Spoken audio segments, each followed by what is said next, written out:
Buenas juventud a mi canal, señor Puzzle. Hoy os voy a presentar a cómo hacer una conlang. Este vídeo, pese a tener guión, no va a estar tan editado como los demás. Principalmente porque ya no me trabo tanto y porque así me puedo explayar más. Además, quería cambiar mi manera de narrar por una vez. Como podéis ver detrás, tengo un vídeo de yo dibujando lo que sea. Si tengo algún escrito o imagen que mostraros especialmente, os lo pondré como esta cosa de aquí. Pero si no, dibujitos. Os podéis tomar esto como un podcast. Y si os tomáis mi explicación de manera más seria, os recomiendo tomar apuntes. Crear una lengua no es demasiado difícil, pero hay mucho material que aprender. Y este vídeo será mi vídeo hablado más largo seguramente, por lo que estaremos aquí un buen rato.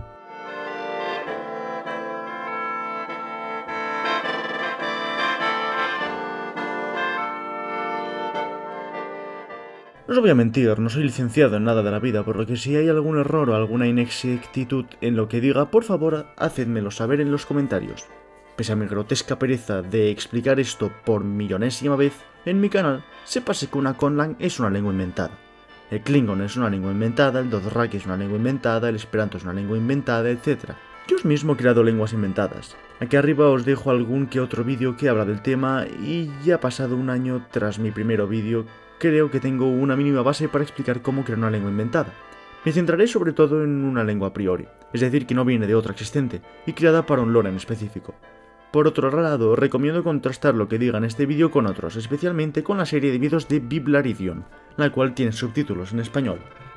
Primero que todo hay que saber para qué es tu lengua. Nos centraremos sobre todo en una a priori, es decir, que no viene de otra lengua, pero muchas cosas que diga sobre este tema puede funcionar para otras.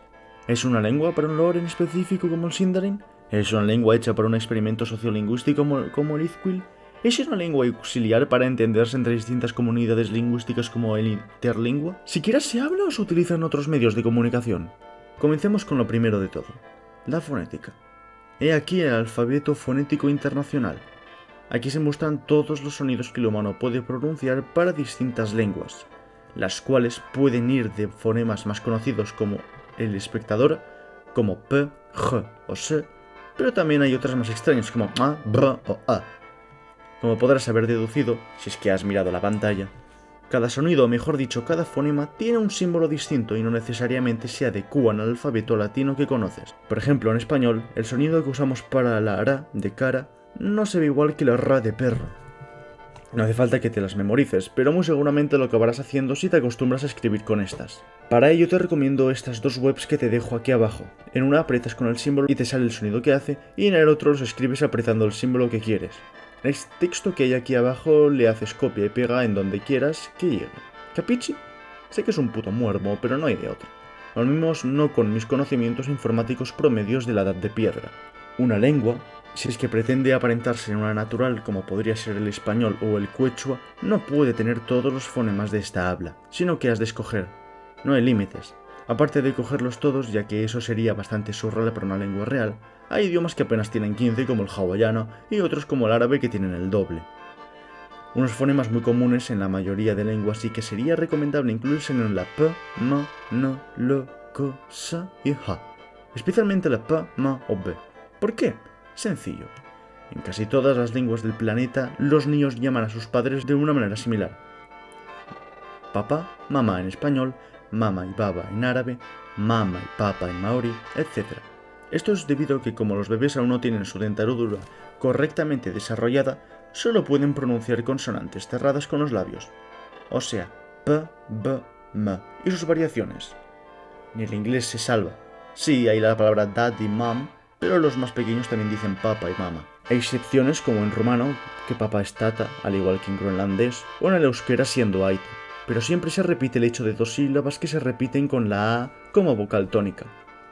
De esta manera, no siendo tan frecuente la palabra más adulta, entre comillas, para papá y mama, son una derivación como en español, papá y mamá, padre y madre, o namazigue baba y mama, bak y mak. No es necesario que lo hagas así, es solo que lo podría hacer bastante más realista.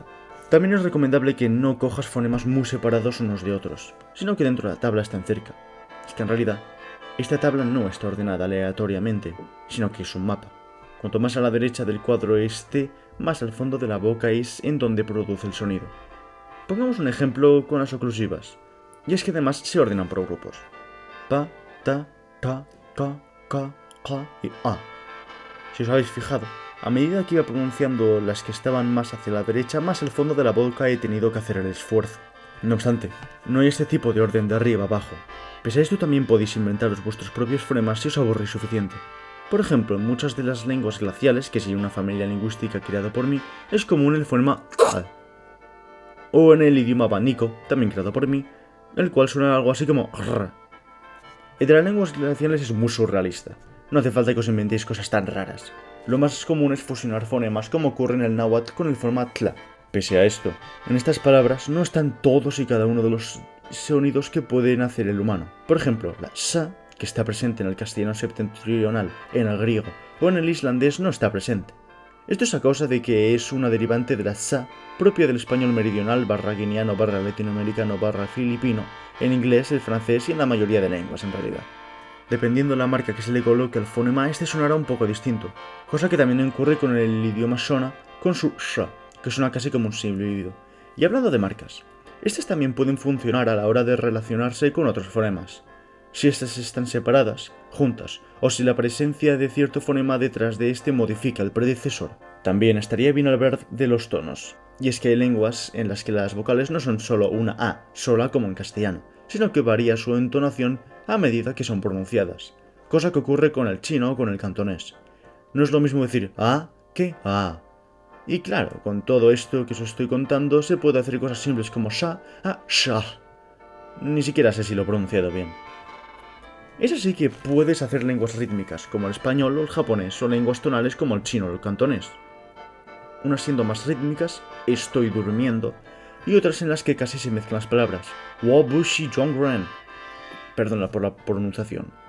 Con las rítmicas también parece que se mezclan las palabras al tener un ritmo constante. Tal vez te preguntes por qué sirve todo lo que te estoy contando. Pues verás, en tu lengua, cuando la escribas, si es que tiene un alfabeto propio, pues en la latinización, que es cuando se escribe en alfabeto latino, el que usamos nosotros los hispanos, por ejemplo, es poco probable que todo lo que escriba se pronuncie de la misma manera que como la escriba. En el español septentrional es un poco menos obvio, ya que estas acostumbran a ser más literales en su escritura. Por ejemplo, ¿cuál fue la última vez que dijiste enfermo sin reemplazar la N por una M y enmudeciéndola en el proceso? Enfermo. He aquí donde entra el andaluz. Un mejor ejemplo, tal vez la palabra mujer se escriba con M-U-J-E-I-R, pero la transcripción fonética sería mujer. Depende del dialecto andaluz. Sé que no todos van igual, pero así te haces una idea, y perdón por la pronunciación si lo he hecho mal, pero bueno. En el francés también ocurre algo parecido. ¿Cómo va a saber un extranjero que la palabra o se pronuncia así sin saber que se escribe así? Aunque mi ejemplo favorito es para la palabra woman del inglés, la cual se pronuncia de manera más obvia como woman, pero que en realidad es women. Es así que para mostrar cómo se pronuncia tu idioma es preferible que escribas de esta manera. De hecho, te recomendaría que hicieras estas irregularidades en tu lengua, con más o menos dependiendo de la lengua, depende de cómo lo veas conveniente. Estos dos fonemas juntos crean un sonido nuevo, o van por separado. Si esta letra se topa con esta otra, ¿se pronuncia diferente? Igual los enmudece. ¿Los hablantes pronuncian esta letra tal y como es o se la comen? Estas preguntas has de hacer de ellas y también has de hacer para tu alfabeto si es que es mínimamente fonético. Y hablando de alfabetos, también has de saber cómo funcionan si es que los vas a utilizar. Sáltate hasta el minuto que está en pantalla si es que no lo harás un alfabeto definido. Y has de pensar con qué materiales se escribe esta lengua. Sí, aunque parezca raro de escuchar, esto es lo primordial, ya que ayudará a su estética, a cómo se ve cada letra. Si es de tinta, papel, las curvas serán más comunes, como en el árabe o en la latina en cursiva. Si es de pica o roca u otros elementos duros, es preferible que las líneas sean más bien rectas como en las primeras versiones del alfabeto latino o en el sumerio. A partir de aquí, has de pensar qué materiales usará en tu pueblo para transmitir sus ideales escritos, y de ahí tomar su estética y un nivel de detalle distinto. Es que te podría chocar ver un texto con letras en cirílico y de repente en árabe, porque no se originaron del mismo material ni de los mismos recursos. No cuadra, aunque ni conozcas de su existencia. Habiendo explicado esto, también hay que escoger el sentido con el que se escribe.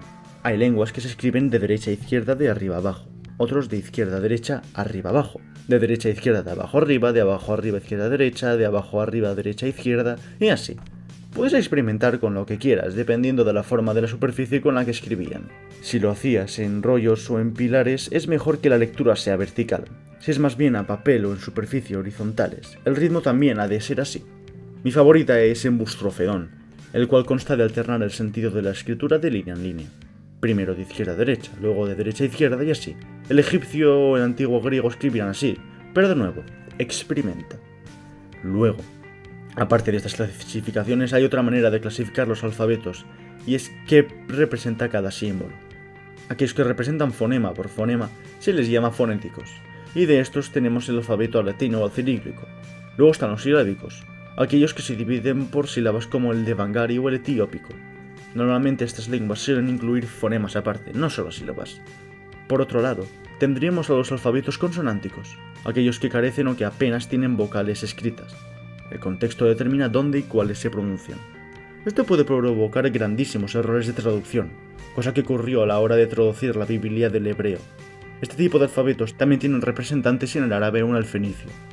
Por último, tendríamos los logográficos, en los que cada letra o símbolo representa un concepto distinto, cosa que ocurre en el chino o en el mexica. También puedes experimentar con todo esto. El japonés, por ejemplo, tiene tanto logogramas como silabarios como fonemas aparte en un mismo sistema de escritura. Volviendo un poco a la fonética, tal vez sí que hayas escogido una fonética establecida para tu idioma. No obstante, hay que hacer que suene totalmente distinto a los demás. Fíjate en alemán y el francés. Tiene una fonética un poco similar entre ellas, no obstante, alguien que no habla ninguna de estas dos lenguas y que sea mínimamente espabilado podrá identificar la diferencia entre Hallo, ich möglich nicht den Katze y Salut, j'aime pas ton chat. Y es que hay que escoger qué fonemas serán más usados que los demás y de qué fonemas será acompañado más habitualmente. Esto también te puede ayudar a diferenciar en dónde están dependiendo de los topónimos y de los nombres de los lugares. Puedes perfectamente ver la diferencia entre Lleida, me niego a llamarlo Lérida, Cadaqués y Calafell con Badajoz, Madrid y Guadalquivir, uno siendo de habla catalana y la otra castellana. En unos predominan la ya, k y e, y en la otra predominan más la a, d y fonemas más tirando al costado derecho de la tabla como jo, go. La diferencia es sutil, pero así está. También algunos afijos comunes pueden ayudar. Tipo, no me imagino un lugar en España que se llama Gostenberg, aunque no rompa ninguna norma fonética. Dejando esto de la fonética y la escritura, pasemos a lo que nos interesa de verdad. Quemar carteles en Comic Sans. Bueno, y aparte la gramática. La primera cosa que hay que tener en cuenta es el orden de las palabras. Por ejemplo, en castellano ponemos primero el sujeto, aunque muchas veces es elíptico, está implícito, pero la conjugación ya nos deja saber quién hace la acción, por lo que la solemos omitir, luego la acción, el verbo y finalmente el objeto si es que el verbo es transitivo. Hacia qué o quién se hace la acción. Es así que en español somos una lengua SVO, sujeto, verbo, objeto. No obstante, como podrás imaginar, hay lenguas que no funcionan así. El hawaiano, por ejemplo, funciona como verbo sujeto-objeto, o el urarina, que usa el objeto sujeto y verbo. El más común es el verbo sujeto-objeto, mientras que el que menos es objeto-verbo-sujeto. A partir de allí, has de escoger cómo irán gramaticalmente tu idioma. Y es que no solo consta de poner el sujeto, luego el verbo y finalmente el objeto. A ver, perfectamente podrías hacerlo, como el chino, pero ¿qué pasa si quieres especificar algo? El tiempo, por ejemplo. O simplemente quieres poner más cosas para volver a tu modelo gramatical uno más sustancioso. En ese caso te recomiendo informarte sobre todos los sistemas gramaticales de todas las lenguas que puedas. En este proceso de complejización gramatical también puedes modificar un poco este sentido de sujeto, verbo, objeto, como ocurre en inglés con las frases interrogativas. Una cosa que has de hacer y que te ayudará a hacerlo bien es que al traducir literalmente una frase del castellano a tu lengua, que no todas las palabras estén literalmente ordenadas de la misma manera. Por ejemplo, en hawaiano, para decir yo quiero un pescado, dirás makemake aui hei i a, que traducido literalmente sería querer yo un pez. Algunas partículas, es decir, preposiciones y esas palabras cortas, si se le puede llamar así, como de, y, por, etc., son lo que más ha de cambiar a la hora de traducir. Hay que tener en cuenta que la lengua castellana es una de las más complejas gramaticalmente del mundo. Estas partículas son gran parte culpables. Por ejemplo, es una bota de las de Laura. Pocas lenguas se enrevesan tanto con esta parte de las de. Por lo que a la hora de crearlas, si tienes miedo al manejo de estas partículas sin tener que copiar del castellano, no te preocupes porque nadie te va a juzgar si pones pocas o si simplemente las simplificas. El chino, por ejemplo, apenas tiene, por no decir que no tiene directamente. A lo mejor os podéis preguntar el porqué de esta complicación con los artículos a comparación de otras lenguas que no sean europeas. Pues veréis, Hay términos que se llaman casos gramaticales. Puedes saber francés, español, portugués, italiano, inglés y no saber qué es. Yo tardé mucho en saber qué era y cómo funcionaban por esto mismo. Tipo, no hablo tantas lenguas, pero ojalá. La gente que haya aprendido latín, alemán, ruso o euskera las podrá conocer como declinaciones. Son afijos que le dan a la palabra un rol específico dentro de una oración, y que están en la mayoría de lenguas del mundo, pero que en lenguas como el español o el inglés se han transformado en estas partículas, o ya directamente se obvian por el contexto. El caso translativo, por ejemplo, ha sido sustituido por la partícula en de se transformó en lagarto o me transformé en otaku, a la causa genitiva que ha sido sustituida por la partícula de la apisonadora de María o la rata de Roberto. No creéis si es que habéis aprendido alguna de las lenguas con causas que solo existen las declinaciones vocativas, genitivas, dativas y ablativas, sino que hay casi 40 o más dependiente de sus variaciones. Recomiendo que investiguéis vosotros mismos por vuestra cuenta el tema, porque aparte de interesante es muy largo. No os sintáis intimidados si en las comunidades de Conlang la mitad de sus conversaciones en foros y demás es sobre los casos gramaticales. Sí, son importantes dependiendo de la lengua, pero mucha gente les da más importancia de la que en realidad tienen. Diversas personas de la comunidad hemos concluido que así es. Os recomiendo que antes de crear una lengua con causas y demás, practiquéis con otras más parecidas al español en este tema, si es que no habláis ninguna lengua con casos gramaticales. Id de poco en poco. Haced una lengua primero más fácil, tipo hawaiano, malayo o chino, y luego id haciéndolas más complejas si queréis. Os lo digo porque tened por seguro que vuestra primera lengua no entrará en los estándares de bueno necesariamente.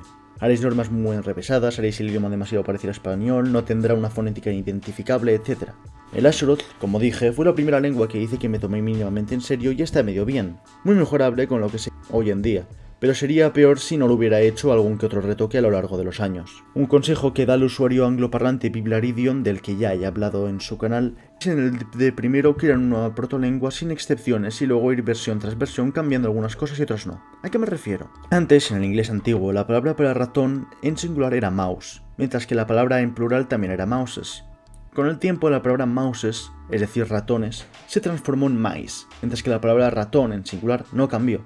Es por eso que existe la irregularidad entre el singular y el plural del mismo concepto, mouse y mice. En el castellano, la palabra caber viene del latín caper.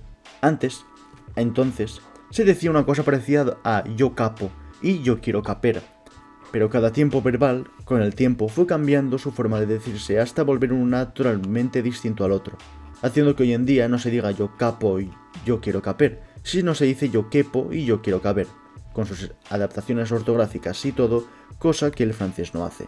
Como iba diciendo, también es bueno que una lengua, a menos que haya sido aislada por miles de años, tenga algunas palabras extranjeras de otras lenguas que haya sido adaptando fonéticamente a esta. Por ejemplo, en japonés una palabra para hielo es aishi, palabra que viene del inglés ice, y es que el japonés no permite que una consonante quede sola sin su correspondiente vocal después. Es por eso que se añade una u, o en español mismo, la palabra aguacatl del náhuatl en español viene con la palabra aguacate. Es que el español no permite que la T y la L estén en la misma sílaba sin separaciones, por lo que la tl en muchas ocasiones se ha sustituido con la E, como psicomatl a tomate. No me preguntéis por qué no se ha adaptado a psicomate, o de chocolatl a chocolate. Para esta intromisión lingüística podéis primero hacer la lengua en sí y luego hacer otras para que se vaya influenciando si es que es una para un lore o un proyecto de word building. Principalmente estas nuevas palabras deberían ser conceptos que la cultura que la abre no tenga. Por ejemplo, en España no había saunas, así que al llegar al país se cogió la palabra del finlandés.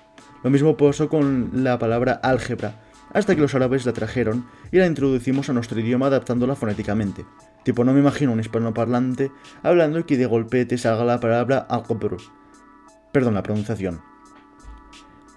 También está la opción de crear nuevas palabras compuestas como oso hormiguero, llamado también yurumi por algunas culturas nativoamericanas, o ideograma, llamada hanzi por los chinos. Para expresiones extranjeras como algazara u ojalá, que vienen del árabe, es más común que selecciones estas palabras directamente sin tapujos.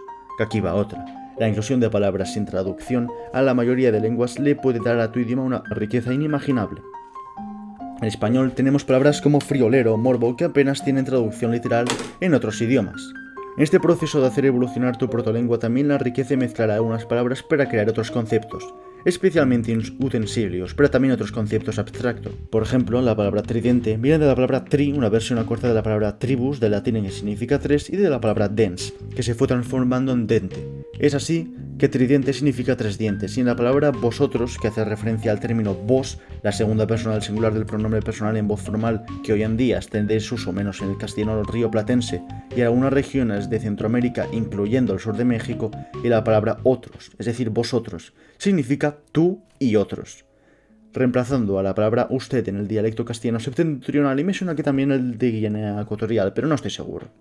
Y hablando de dialectos, a la hora de pasar de la protolengua a la lengua, si quieres un nivel enfermizo de realismo en tu wordbuilding, es aconsejable que no hagas solo una versión evolucionada, sino que haz más. Haz algún que otro cambio fonético, decir regularidades en una lengua y en otras no, incluye nuevo vocabulario proveniente de otras lenguas, etc. Dependiendo de lo compleja que quieras que sea tu lengua, haz más o menos versiones de esta. Luego, para que salga bien a la hora de hablarla, traduce algunas frases y dilas en voz alta. ¿Te convence cómo suena? ¿Hay algún fonema que esté sobresaturado? ¿Te gasta demasiada saliva hablarlo? A partir de aquí, haz los cambios que veas necesarios. Por ejemplo, en el idioma amalgama, creado por mí, sentí que había demasiadas ñes, por los que decidí hacer algunas normas para evitar que se repitiesen tanto. Algo parecido también me ocurría con las h's. Del mismo modo, traducir tus frases te ayudará a complementar tu trabajo en sintaxis y gramática. Comienza con frases facilillas y luego ve complicándolas. Si no tenéis mucha idea de frases, aquí abajo os dejo un PDF con 280 en inglés. Para cualquier duda, tenéis en mis pestañas de comunidad mi Discord, en donde también me podéis proponer algunas ideas para colaboraciones si es que me convencen. Si al final no, pues no pasa nada, tú ve probando todas las ideas que quieras, no tengas miedo de mí. También en Reddit hay un subreddit que es de Conlangs, en el que puedes interactuar con otros conlangers, preguntar dudas, compartir tus ideas, etc. Un último consejo sería el de no hacer colaboraciones con otros conlangers si aún no eres experto.